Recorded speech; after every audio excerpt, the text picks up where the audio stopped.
Welcome to Living Clean, Living Well, everyone. I'm your host, Teresa Cruz. We're so glad to be back with you again on this Sunday night on CTS. Tonight we're going to be talking about the traumatic effects that can happen to us in life and how it can feed into addiction. Tonight you're going to meet a man who is one of Toronto's finest. For 25 years he served as a policeman, but all that frontline work took a toll, and unfortunately he was plunged into the crippling effects of post-traumatic stress disorder, depression, into addiction, did some prison time, finally a turning point, and into recovery. It's a tremendous story, one that he wants to share, but most importantly, he wants to help. So please welcome back tonight, Gary Rubie. Gary, it's wonderful to see you again. Thank you for having me back. You betcha. And of course, our regular contributor, Dr. Vera is in tonight, the Medical Director of Health for Renascent. Welcome back, Dr. Tarman. Thank you. I'm always glad to be back. Yeah, we're here to tackle the big subject of trauma in general, but post-traumatic stress and addiction. Your thoughts on the people that you have helped through this, when you see them, when they're fighting addiction, and the correlation between the two. Well, I think it's a really good topic to be talking about because there's such a high overlap of post-traumatic stress and addiction. Usually what happens is that people suffer some sort of post-traumatic stress or trauma rather, and then don't know how to deal with it. The medical profession is not great with dealing with it, so they end up self-medicating and end up with trouble with substance abuse. Gary, you were here a year ago, and you had just launched your book, Out on a Cliff. I did. Yes, so it was great to talk to him about his book, and he has something for you all later on tonight that we're going to be telling you about. But first of all, I would like to recap his story and what he's been through. Gary, let's start off. Where were you 3 years ago tonight? Wow. 3 years ago tonight, I was on what I would probably safely call a 4-day suicide mission. I was looking to end my life, and I was caught in the throes of my addictions that had ignited, unfortunately, as a result of my post-traumatic stress disorder being re-triggered through a number of events that occurred through my inability to obtain a WSIB claim for my post-traumatic stress disorder. So, and you had come under this from all your years, your 25 years of being a frontline worker. Yes. I cannot, as a person that doesn't do this, but you were a person that made our streets safe, and you looked after us when they weren't, and when terrible things happened. It's a very stressful job, isn't it? Yes, very stressful. I mean, you can compare policing to a number of different professions in the front line, and they're all very stressful. I mean, a soldier goes to war and he faces a lot of trauma in a very short period of time. A firefighter or an ambulance attendant, doctors and nurses, any frontline responder, they're going to be dealing with traumatic events. And unfortunately, we have to face these sorts of things, and they do take their toll. My post-traumatic was cumulative. It was a result of all of the incidents that I had experienced in my career over a 25-year period, and unfortunately, they came to a head with certain areas of the profession that I dealt with in the later part of my career. Mm-hmm. So it's just like it built up and built up and built up, and then finally you just couldn't take it anymore. Yeah. Well, they said it was like a drip of water falling into a plugged-up bathtub, and it took one drip of water at the very end. My bathtub overflowed. So my bubble burst. Yeah. So, Dr. Tarman, when you're seeing people that are suffering with traumatic events, is it your experience to find that it's one big thing, or like Gary says, it's just that one extra thing that pushed you over the edge? Yeah, it's interesting the way that you describe it. I've had the experience of having, I'm thinking of a few times firefighters who have to witness really awful things like, subway jumpings and people jumping off cliffs or, buildings, which I can just imagine how horrible that would be. And they would say, it was okay, but then it was the one time, it was the little kid, it was the something that was just a little too close to home, got under their skin, and then they were toast. And I hadn't actually thought that it was like that accumulative little, I thought it was just the one time that maybe their guard was down or something like that. But I've seen that experience happen, yeah. So Gary, in order to help yourself cope, it was alcohol that you were dealing with then? Yeah, I mean, anything that I could get my hands on. I was Really? self-medicating. Once I was diagnosed with post-traumatic stress disorder, I was under the care of a psychiatrist, and this is post-treatment. I went to Homewood for, initially for addictions. I did a 4-week program in 2009, and then I was diagnosed with post-traumatic. I did an 8-week program immediately following that, and then I was under the care of a psychiatrist, and I was dealing with a lot of what other doctors would now say I was probably overprescribed Seroquel. I was taking 1,300 milligrams Your thoughts on that, Dr. Tarver? a day. Seroquel? Well, 1,300 milligrams is an extraordinarily high amount, and I'm imagining it was a psychiatrist that prescribed it for Yes. you. Because family doctors usually would be terrified to give that much. Usually we give 25, 50 milligrams, and 300, 600 is considered pretty high. I'm surprised you didn't. Did you balloon out? Because it makes you gain a lot of weight. Yeah, I gained about 50 pounds. Yeah. I was on 4 or 5 other medications at the same time. Really? But the Seroquel was the one that it was an antipsychotic, so it was Yes. many side effects to it. So when I was abusing alcohol, I was taking extra Seroquel. On top of the 1,300? On top of the Wow. 1,300. I suffered through some injuries in my lifetime through sports and through my career, so I was abusing narcotic painkillers as well at the same time. So it was just really, whatever I could do, whatever I could take to escape from my reality, which was pure hell. Living on Earth was hell, and I just needed to get away. I had to get out. You must have. Were you like zombie-like? Oh, very catatonic. Yeah. Most days I would lose 8 to 10 to 12 hours staring out a window and just not moving. It was really a challenging time. You know? So 3 years ago tonight, you're on a suicide mission.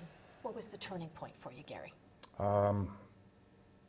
The evening of October 8th, I was arrested for the second time in 3 months and That was in 4 months. DUI? Yes. And I was incarcerated for 6 days. I wasn't able to make bail, and eventually I made bail, and I was... So a cop in prison Yeah. for 6 days. Yeah. Holy cow.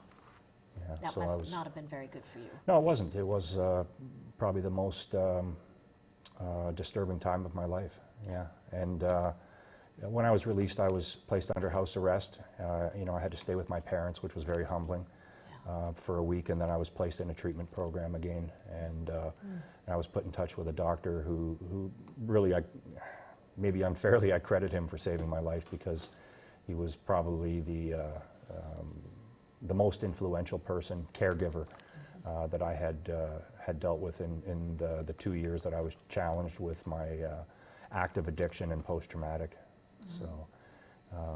So we've seen the events. If you could share with us what was going on in your head when you realized, I am not living like this anymore. Well, I guess the first thing is that, being a police officer, I think I always felt that I was invincible, because I had to have that bravado. I had this feeling that, nothing was ever going to happen to me. And I worked a lot of undercover work in my years as well. So you always had to have a very high level of self-confidence, bordering on cockiness. But when I went to jail, there was nowhere to turn. Like, I realized at that moment, like, the only way out of this is to go through the front door, do my time, and go out the back door. And it was the hardest time of my life. I mean, when I finally was placed in treatment, and I had you can call it an aha moment or a spiritual awakening, but my third day in treatment, I was kept in Homewood for the weekend, and that Friday night, I don't know what's out there in the universe that's greater than me, but I believed that there's something bigger than me at that point, and I said, whatever you are, whoever you are, just help me.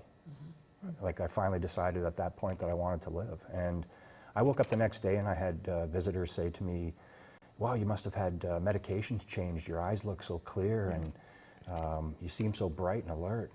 And nothing had changed other than my attitude, my perception of where I was and where I wanted to be. And it really was a journey from that day forward. I mean, it wasn't easy work. I made a lot of changes in my personal life. I took a lot of people out of my life, even people in recovery that I had known in recovery, and friends from recovery that, maybe in my opinion or in others' opinions, weren't practicing a good recovery program. I knew what I had to surround myself with, and that was just solid, good recovery people. And I had to sit with a lot of pain, you know.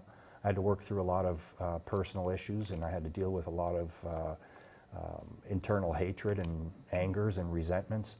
And, you know, I was angry towards the police department, and I was angry towards WSIB, and I was angry towards individuals. And, you know, I realized very quickly that resentment is a poison pill for anybody in recovery. So, you know, once I was able to forgive all those people, the hardest thing I had to do was forgive myself. And when I forgave myself for all the things that I had done, you know, I realized that, you know, I wasn't a bad person, but I just did some bad things.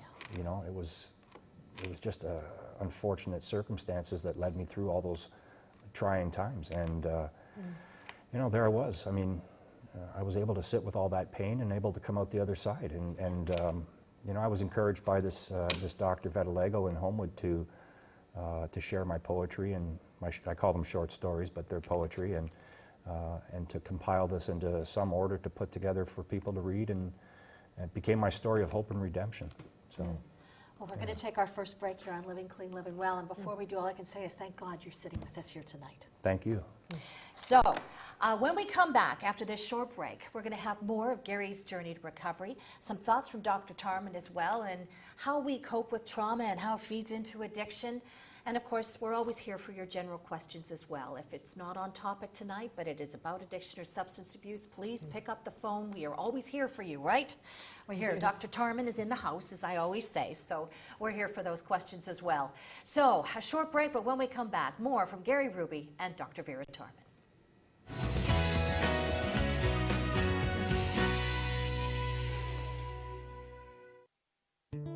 It's scary to think that you're going to live the rest of your life without drugs and alcohol when it's all you've depended on.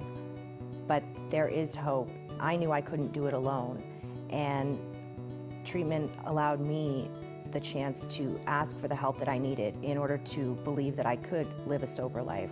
I got the help and support that I needed, and even now that I've left, I still have that support there.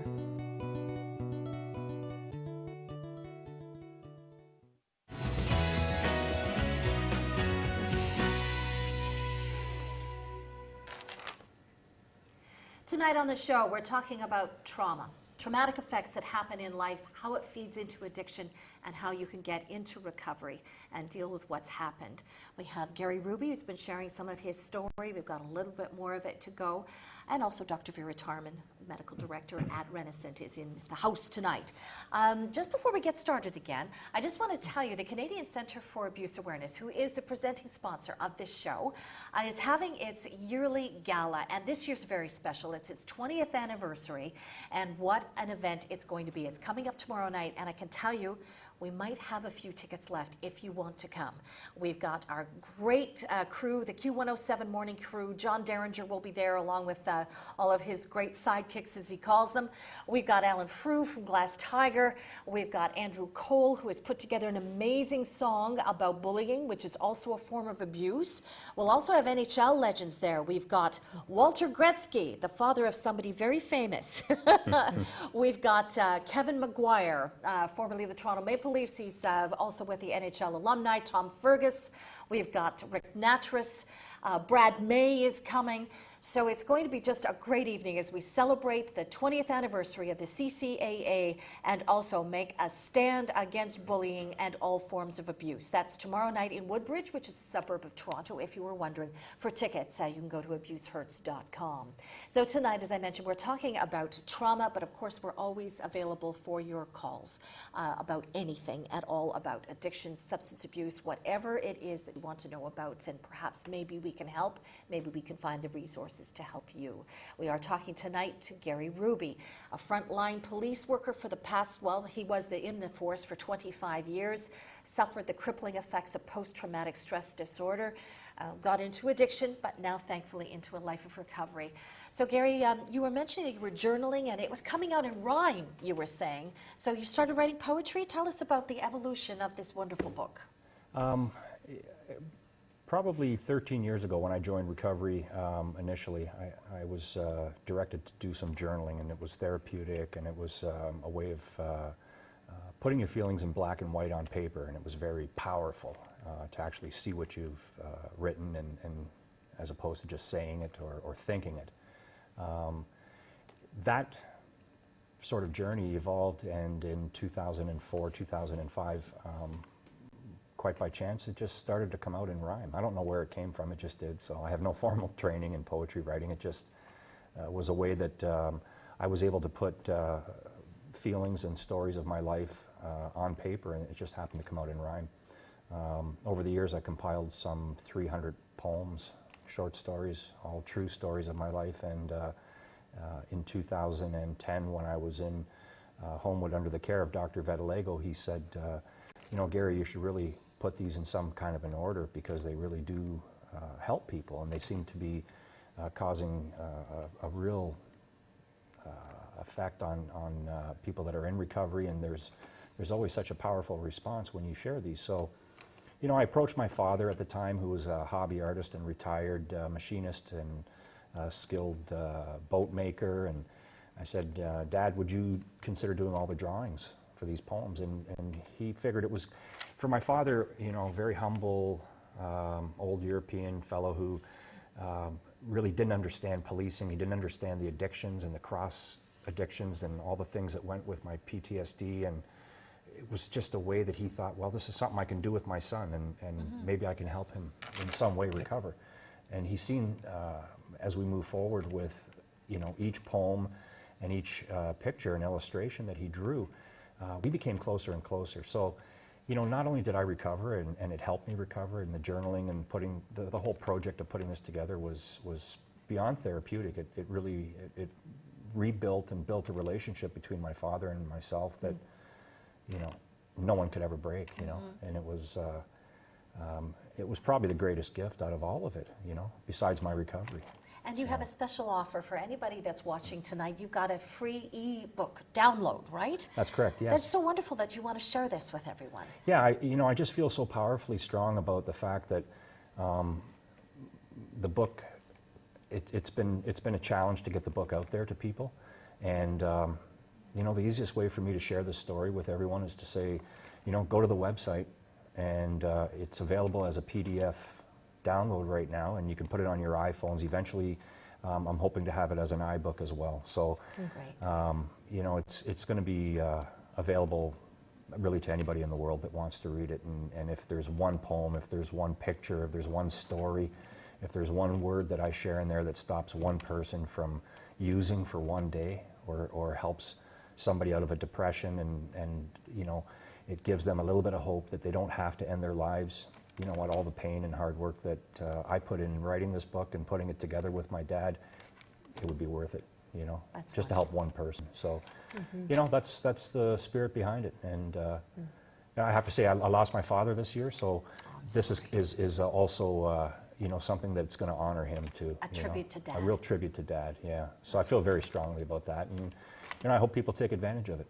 So the website is www.outonacliff.com.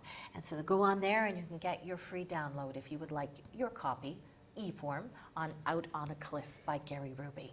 So let's open up our toll-free lines. Let's go to line 1 right now. Mike is calling in from Etobicoke. Hi, Mike. You're live on our show. Go ahead. Have you got a question or a comment for Gary and Dr. Tarman? Yeah. I had 20 years ago. I'm out on a cliff, as the website you're talking about. 20 years ago, I had a schwannoma, which is a tumor, and C4, C5, and a fusion C4, C5, and a tendon transfer to my left arm. And it's just been a medication roller coaster, and I was left with chronic pain. And the reason I called was I just heard him talking about an antipsychotic. They put me on risperidone, and I don't know. Like, it just seems like it's all a hit and miss. What happened was I was doing well on morphine, and then they switched me to tolerance developed, and they put me on OxyContin and Percocet combined, and I blacked out. And when I blacked out, I don't remember going to the phone. I went to the phone, and anyways, the point being, I blacked out, and they cut me off, and so I ended up on methadone, and it's not great for pain. And then they're trying a high dose of gabapentin, and you know, there's I don't know. It seems like a mess, and I feel like I'm out on the cliff, as his website talks about. So do you have a question for Dr. Tarman? Pardon? You were talking about you were saying that all of the drugs, it turned out to be a little bit of a mess and everything. Where are you right now? I'm taking the medication. I'm living at home, but I mean, is that what you mean? Yeah, Dr. Tarman, did you want to comment on Mike's journey so far? Is there anything different he could be doing? I guess I'm not really sure what your question is.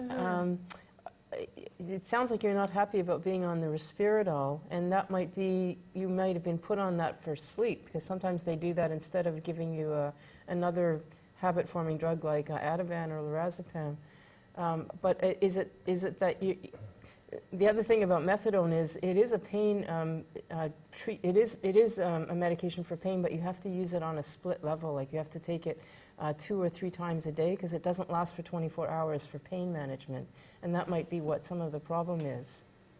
Yeah, you're right. You just mentioned that recently, to split the dose up, and they're using it on me for pain. But my pain, when I was on, my pain doesn't seem under control. When I was on the narcotics, I was in no pain, and now I'm suffering excruciating. I get burning feet, severe neck pain. They got me. They switched me from a high dose of lorazepam. I was put on it by a neurologist. They switched that to a low dose of clonazepam. Right. And it just seems like so many pills, and I don't like the road I'm going down. It's my pain. When I was on morphine, I was in no pain, and I keep telling them, put me back on the narcotics, because I wasn't suffering then. I was only on 2 medications. Now they got me on such a mishmash. Yeah, I think part of the problem is that they're nervous to give you continue to give you opiates, so they're giving you the methadone instead, and then you're probably on other drugs like Lyrica or something like that, and then you're on the Seroquel. So I can appreciate, because all of those medications cause a lot of side effects. But you're kind of caught in a rock and a hard place situation, because I think that the doctors are probably nervous to give you the morphine on a regular, continuous basis. You know, Mike, I want to say you're not alone, because over the course of many years, we have been hearing over and over again about pain management. And Gary, you were mentioning that was part of your road as well. Absolutely. With the injuries that you had, and Yes. were you on oxys as well? Yes. Yeah. So in dealing with pain management is something that I think it's time for us to do a show on. In fact, I've got one in the works in the next 3 or 4 weeks. So Mike, stick with us, and I'm going to be having some experts on how they feel about how pain should be managed in a way where you don't end up with like the cocktails and various other things that you might be able to try. So Mike, thanks so much for reaching out to us tonight. Like I said, stick with our show, because I'm going to be doing a show specifically on pain management and how it can be sometimes affected by addiction, and how we can get out of addiction but still manage to deal with the pain. I hope I get to be on that show. Am I on that show? Absolutely. We'll check the sked. Let's go now to line 2, and Joey's calling in from Cambridge. Hi there, Joey. Welcome to our show tonight. You're talking with Gary and Dr. Tarman.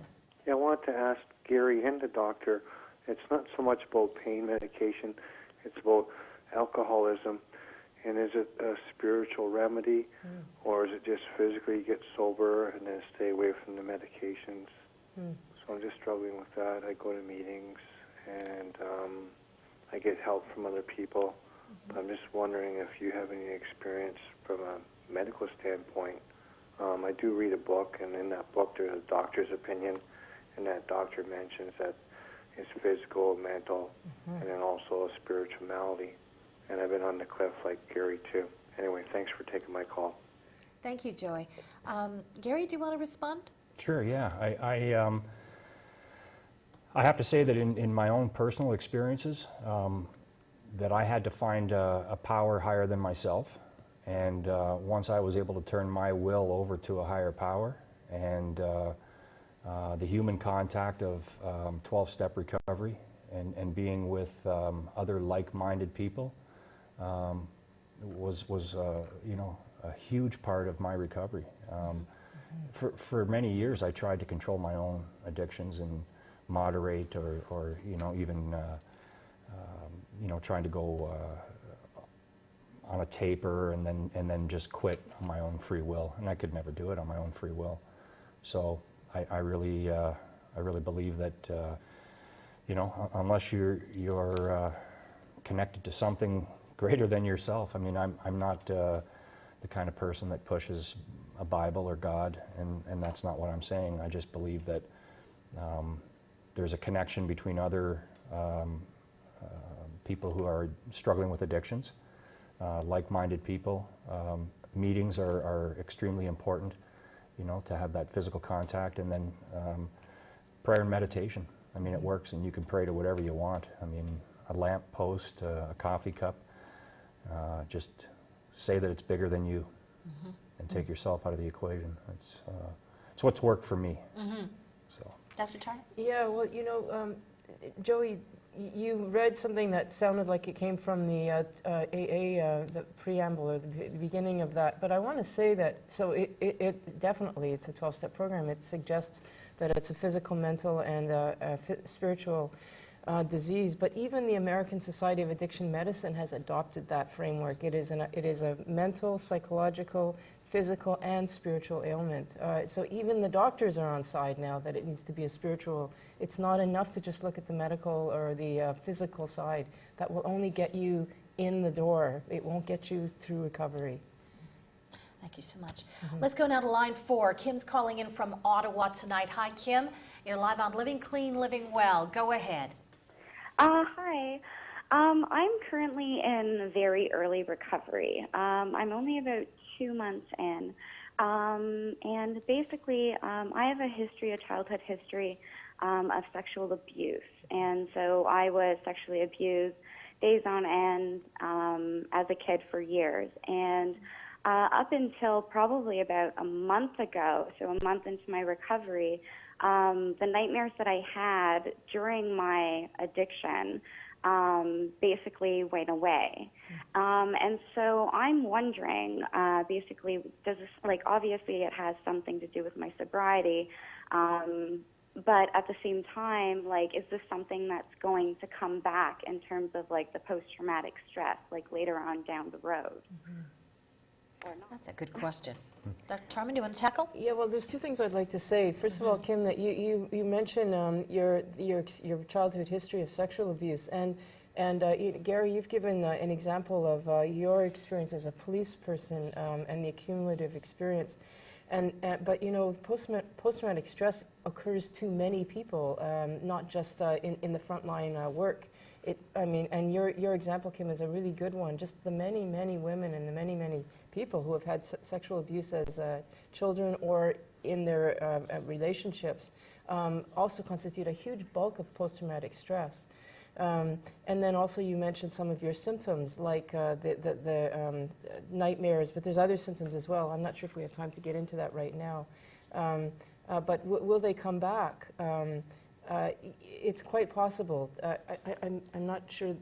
I think maybe we should give it to you, and then I can address it later more. Sure, that's fine. Yeah. Gary? yeah, I mean, in recovery, I've been able to, That's fine. maintain a sobriety level, but in terms of my post-traumatic stress disorder, it's something that I've been able to manage. I've been given tools to manage right now, but my understanding is that it'll never go away, and I accept that today.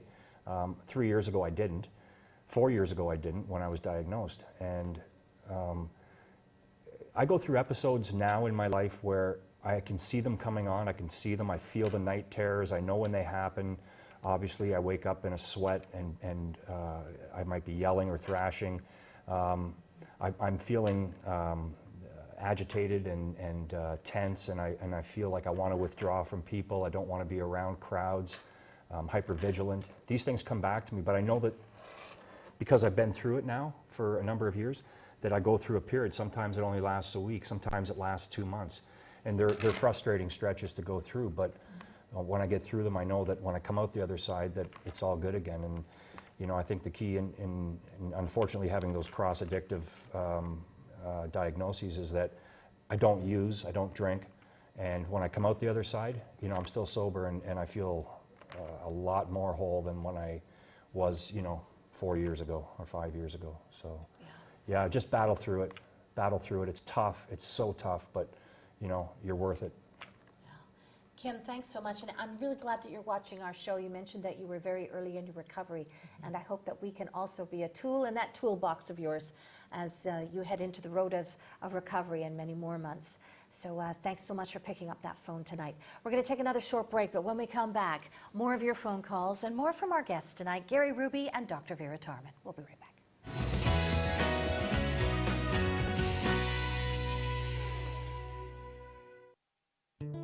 It's scary to think that you're going to live the rest of your life without drugs and alcohol when it's all you've depended on. But there is hope. I knew I couldn't do it alone, and treatment allowed me the chance to ask for the help that I needed in order to believe that I could live a sober life. I got the help and support that I needed, and even now that I've left, I still have that support there.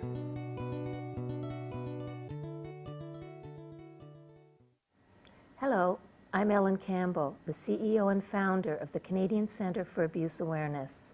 As a charity, we depend on viewers such as yourself to support the programs for First Nations, women and children, anti-bullying, and elder abuse.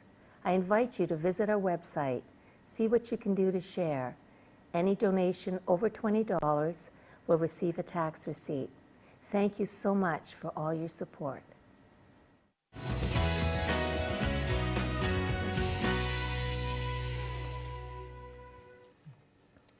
Welcome back, everybody.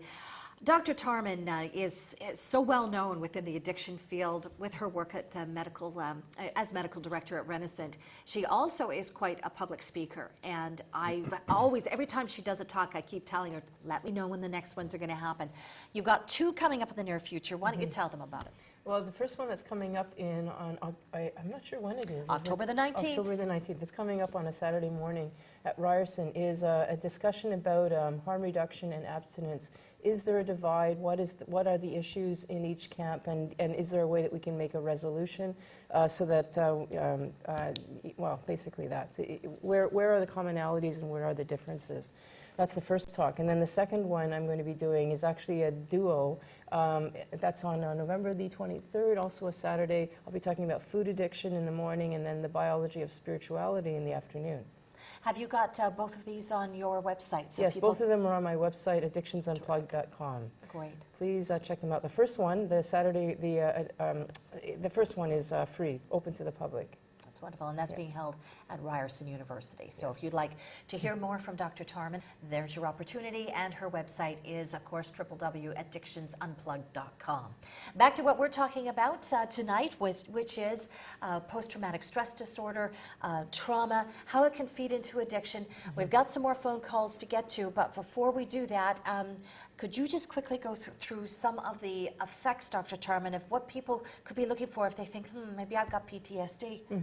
Yeah, so PTSD, as we just discussed earlier, it can be caused because of some really traumatic events, like seeing something, or really traumatic, or a gradual cumulative effect of smaller events, but over time wear you down. And what ends up happening is that a person gets this condition, which Gary's described really nicely, where they have sort of episodes of startled response when there's a noise. They really have a big response. Difficulty sleeping, hypervigilant, like really watchful for their safety, panic attacks, intrusive thoughts, like you might be just sitting there and all of a sudden these thoughts are coming in, what if, those kinds of things, and which end up having the person become quite isolated, anxious, and depressed. So if you have any of that kind of experience, you might be having PTSD. Thanks for clarifying that. Let's head back to our phone lines. Gary, you ready for some more calls? Absolutely. All right, let's go to line 1, and Tom is calling in tonight from Ottawa. Hi, Tom. You're live on our show. Go ahead. Good evening.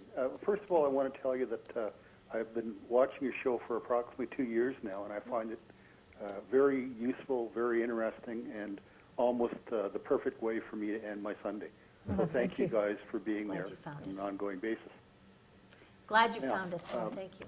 I wanted to talk a little bit about 20 years ago, I was working in the long-term care environment, and I'd been in that environment for about 4 years, and I was not in a medical situation. I was in a recreation and volunteer.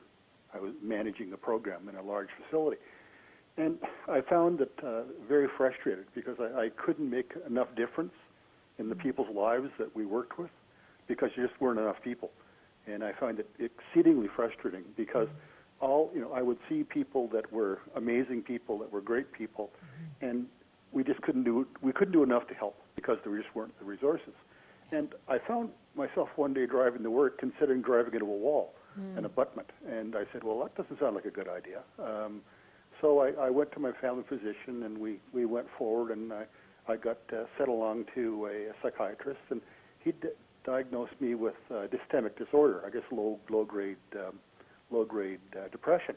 But I was interested to know because my experiences were not unlike what the doctor described. It's sort of interesting. Is that the type of thing Gary felt? Is it sort of the ongoing sort of little hits, the old drop of water, and the frustration with not being able to do enough? Is that why this happens in part? Very much, yes. I think in the end for me as well, Tom, that there was a time where I just felt so helpless that, and I'm going to tell you that I worked in the child pornography unit, and I worked as an online lure. So I engaged with pedophiles online and pretended that I was a young girl. And So it that became, you could save so many. Yeah, I mean, the most rewarding role I ever had in my 25 years of policing, and the most crippling and frustrating time I've ever spent in policing, because the volume and the amount of abused children was so staggering and overwhelming that I just felt like I could not make a difference. And I wanted to surrender. Like I could have cried every day. It was horrible. It was just a horrible feeling. Yeah. So yeah, I really relate to that, and just having those experiences and not being able to help. From a medical point of view, Dr. Tarman? Well, actually, what I want to say first, Tom, is I can so relate to your experience. That was my experience, too. When I started doing my medical work, I worked with older people. And I remember feeling exactly what you felt, that there is so much need here. And it's tragic. These are people who are, wonderful people who are reduced to this level of not only aging, but aging in a very decrepit environment, nursing homes, and there you want to help them, and you can't because there's just so much need and so little help available. Just as you talked about that, my heart went out to you. Just, oh my God, I know what that's like. And yes, that kind of, you're clearly somebody who wants to help, and not being able to, for sure, that's a drop. It's a drop in your soul, in your soul, damaging soul. Anyway, just want to.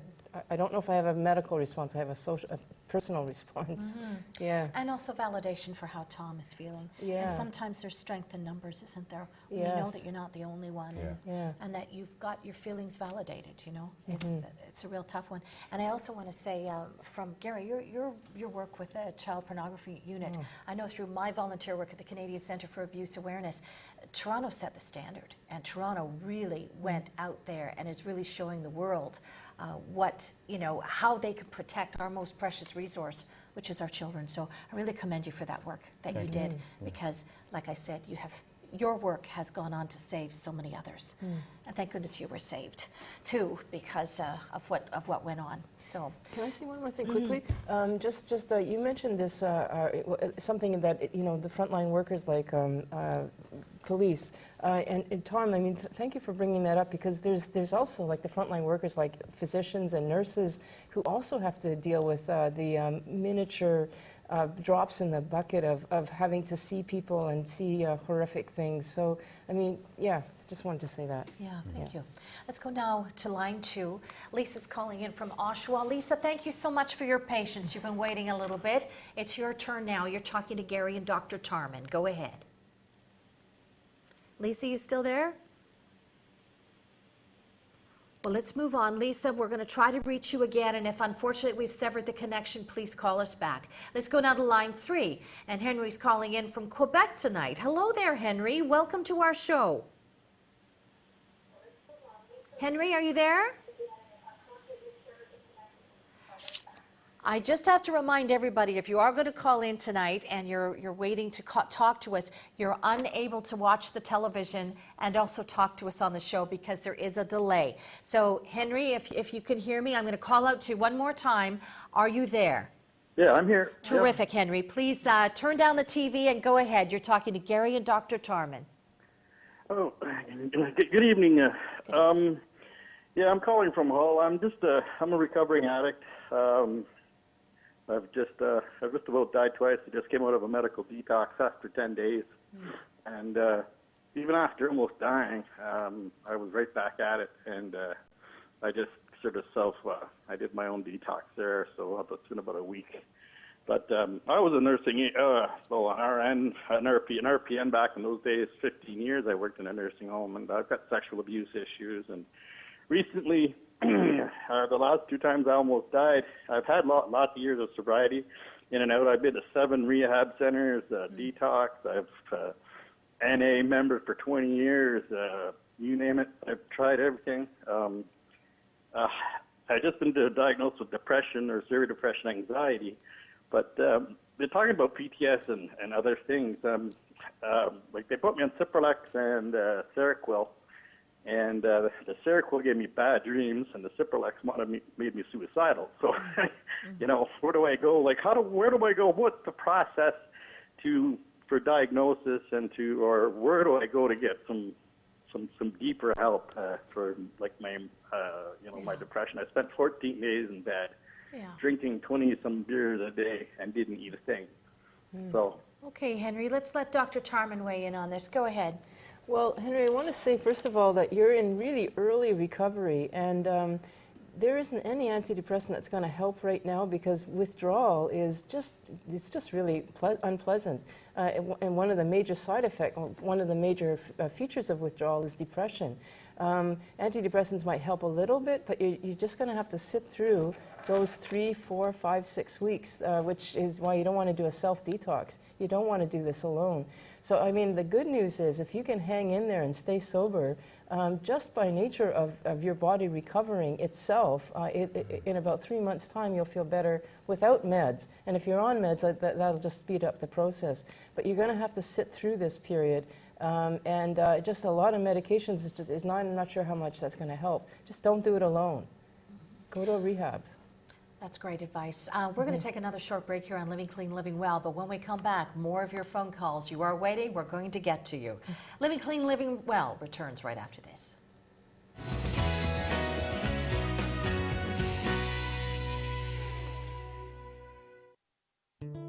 It's scary to think that you're going to live the rest of your life without drugs and alcohol when it's all you've depended on. But there is hope. I knew I couldn't do it alone. And treatment allowed me the chance to ask for the help that I needed in order to believe that I could live a sober life. I got the help and support that I needed, and even now that I've left, I still have that support there.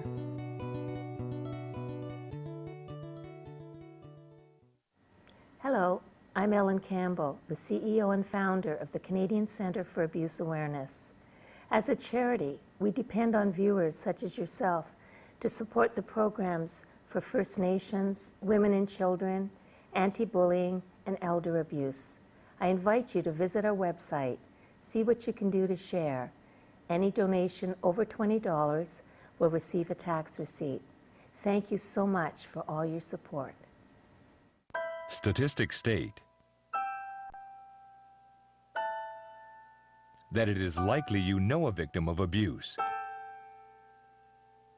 It could be a friend, a relative, a colleague. It could even be you. 1 in 3 girls and 1 in 5 boys will be sexually abused before they reach the age of 18. Please give them hope. Help us make it stop. Go to abusehurts.com and give to the Canadian Centre for Abuse Awareness.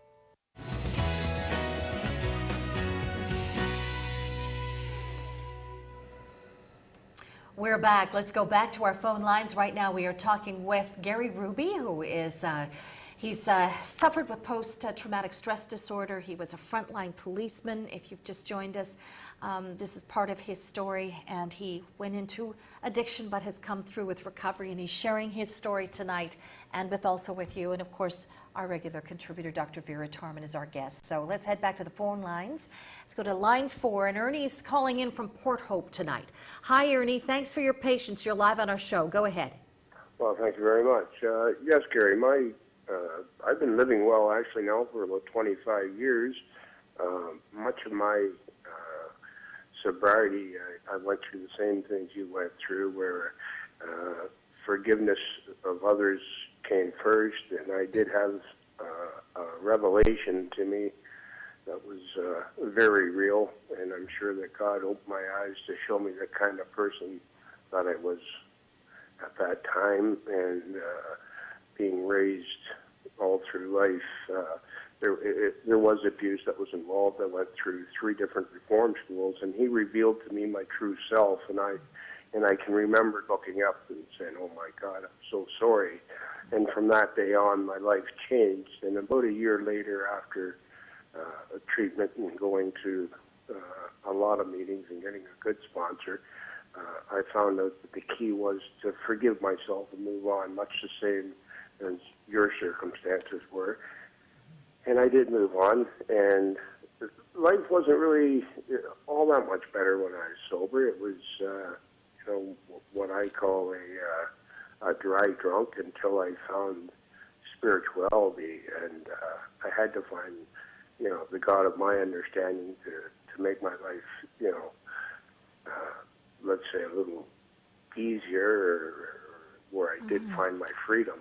But my dilemma now is that I retired at 55, and I went out with a younger lady. She was out of recovery at the time. I knew absolutely nothing about drugs, and we did start dating, and she enjoyed the fact that I wasn't a drug user or a drinker, and one thing led to another, and before I knew it, I was involved with a crackhead.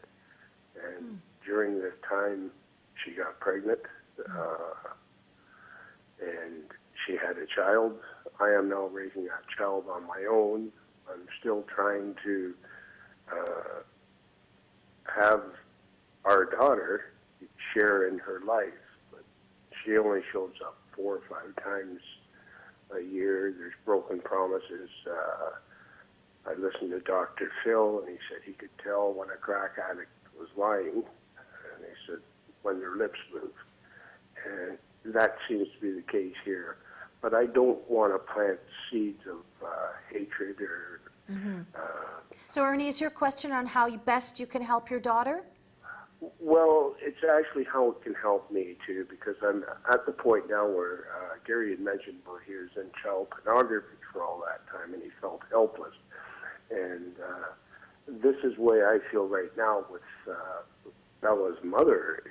I feel helpless, yet I don't want her to lose the love of her mother. And even when she does show up, I ask her to be clean, but she's not clean, and it's broken promises. And she's now 3 years of age. She's a beautiful little girl. I do get lots of help from my family, and I attend the Northumberland Child Development Center here, where I got to learn to be a mother and a father. And it's difficult raising it now, but I'm sure the Lord's given me this. I don't know. My family, He's put me on this route for good reason. Number one, I had to write my ex-wife a letter of apology because I couldn't realize she raised 2 children virtually on her own. I was a workaholic and an alcoholic, so I always thought I was the breadwinner. But it's given me a great understanding of just, how difficult it is for any single parent to raise a child. Of course. So listen, Ernie, I'm just going to have to jump in here because we do have to get to other phone calls. My deepest apologies, but we only have so much time. So Ernie, from what I understand from you is that you said you're looking for help for yourself and help for your daughter as you deal with somebody that is so horribly addicted. Panelists, who would like to start off first? Well, let me just say, Ernie, that it sounds to me like you have already got help. You're just you're not really sure what to do, though. But it sounds, I mean, you're in a situation where there's not really a lot you can do. You're getting help as it is, but you're in a rock and a hard place situation. If you can forgive the mother, which it sounds like actually you have, then it's a matter of just now protecting yourself and the little girl from this repeated broken promises situation, and how best you can protect yourself, because really that's what it's about. You forgive her, the mother, but now take care of yourself. That's what I'd say. Do you want to add to something? Just, I think you sound like you've been in recovery for 25 years, and you've got a really solid foundation. I think back to basics is, you know, what we were all taught in the beginning is that we can't control anybody except ourselves. And, you know, as long as you're being the best person you can be for your child, that's all that anybody can ask. Thank you so much, panelists. Thank you, Ernie, for calling in. We've got about 7 minutes. Let's get to the rest of our phone calls. Line 1, Jeanette's calling in from London tonight. Hi, Jeanette, go ahead. You're live with Gary and Dr. Tarman. Jeanette, are you there? Jeanette, I'm sorry, we've lost connection with you too. And we're going to try again. My director's just telling me, I think, Jeanette, we've got you. Are you there, dear? Hi. Hi, go ahead, hon. You're live on the show. Oh, hello. I watch your show all the time. I love it. I'm so glad. Thank you. And Gary, I'm very sorry to hear about your father. Thank you. But I'm really glad you had that time to spend with him to get to know him and to write your book. I suffer from post-traumatic stress disorder. I can't hear you. We're not saying anything. We're listening. So go ahead, Jeanette. Okay, sorry. I'm bipolar and I have PTSD. Now, the bipolar was easy enough to live with. The PTSD just took it right over the edge. It is so horrible. And it seems like nobody really gets it or knows what to do with it. Dr. Tarman is nodding, and I'm hearing her. Your thoughts on bipolar and PTSD? Well, I don't know. That's even a bigger question. What I want to say is that you're right. There's very little that we can do, or we know what to do with post-traumatic stress. There are various treatments like EMDR or cognitive therapy to try to deal with it, but it's a pretty hard animal to manage. Gary, do you want to say something? Therapeutically or from a medical standpoint, I can't comment, but you know, all I can say, and I empathize, is that you know, for those who don't have PTSD, there's no explanation, and for those who do, no explanation is required. You know, you understand, and I understand. I feel your pain, Jeanette. I don't know really what advice to give you other than you just have to soldier through it. You're going to go through those battles, and you know, hang on, just hang on. It's worth living for. Jeanette, I hope you were watching earlier in the show when I told you that Gary is doing a free download of his book, so an e-book. It's available to you, and maybe that might bring you some solace as well. You can go onto his website at www.outonacliff.com, and there is a free download waiting for you there. Thank you for calling in. Let's go now to line 2. Michelle, I'm glad we've got to you. Michelle's calling in from Oshawa tonight. Can you hear us? Yep. Terrific. Go ahead, Michelle. Gary and Dr. Tarman and myself, we're all listening. Hello? Hi, go ahead. Yes, I was just wondering if it's possible to have post-traumatic stress without doing medications, either to make yourself sleep or to control, you know, the anxiety attacks that you have, or just in general control it yourself. That's a great question. Can you control it yourself without any medical intervention, with the medicines and things like that? I'm sorry, I'm confused though. Are you saying you want to do it without medication or with medication? Without medication. Oh, I see. Yes, I do think it's possible, but I do think it's really important that you don't try to do this yourself. Because you're operating from a sort of fear place, a panic place, and you need somebody who's going to help you sort of see the forest while you're in the trees.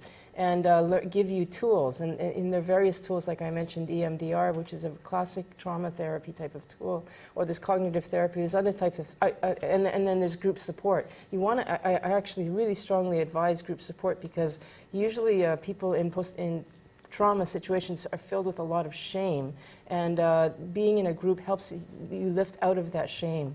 Good So, point. I don't know, I'm sure Gary, you have what do you think? something to Not add. from a medical point of view, of course, but you know, would you soldier through this without medicine? Would you ever try something like that? Oh, absolutely. Yeah. I mean, every situation is very unique, and in terms of how I was diagnosed and in the severity of my PTSD, I've had 4 different psychiatrists and 2 other practitioners that are very strongly in favor of me remaining on the medications that I'm on currently, and it's a very low dosage, but it helps manage what I'm doing.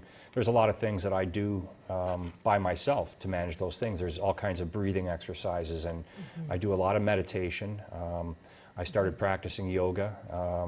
You know, these sorts of things are really important, you know, to help me inside of my own head, because it's a bad place for me to go, is in my own head, and when I'm there by myself, it's dangerous.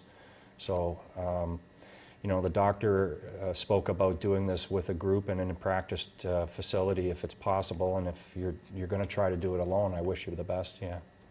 Gary, I'm curious, with your journey, there's so many things that you have to deal with on your own, and yet you're so willing to help other people, and I'm curious if in some way is that helping you in your recovery, or is it just something deep in your heart that you know you need to do?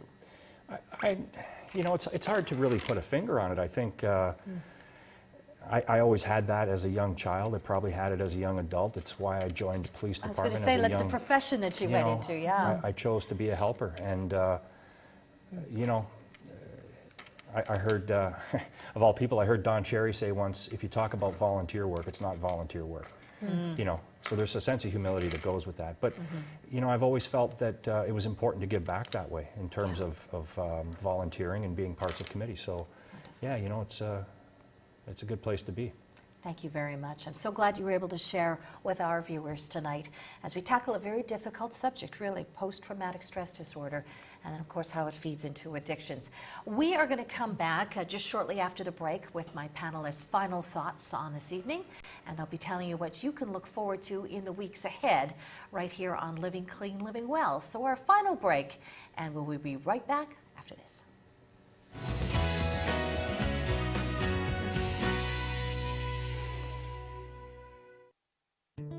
It's scary to think that you're going to live the rest of your life without drugs and alcohol when it's all you've depended on. But there is hope. I knew I couldn't do it alone, and treatment allowed me the chance to ask for the help that I needed in order to believe that I could live a sober life. I got the help and support that I needed, and even now that I've left, I still have that support there.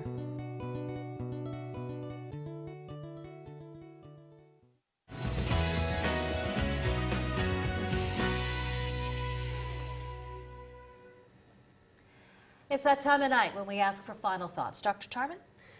Yes, okay. Post-traumatic stress.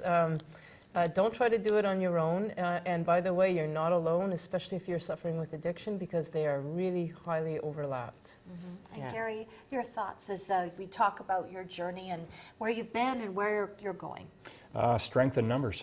Don't do this alone. That's the key, like the doctor said. It's so important to, you know, align yourself with another group of people of that are dealing with the same thing, because there's a lot of strength in being together, you know, that you're not soldiering on by yourself. So thank you for having me. I really appreciate it. I really hope that you come back and visit us again. I would like that. I get so much strength and admiration when I hear your story, Gary. Thank you.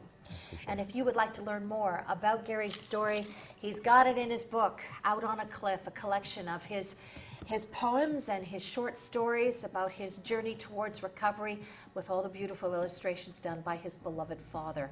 And you can get your free copy, an e-download, on his website. We've got it up there for you right now, www.outonacliff.com.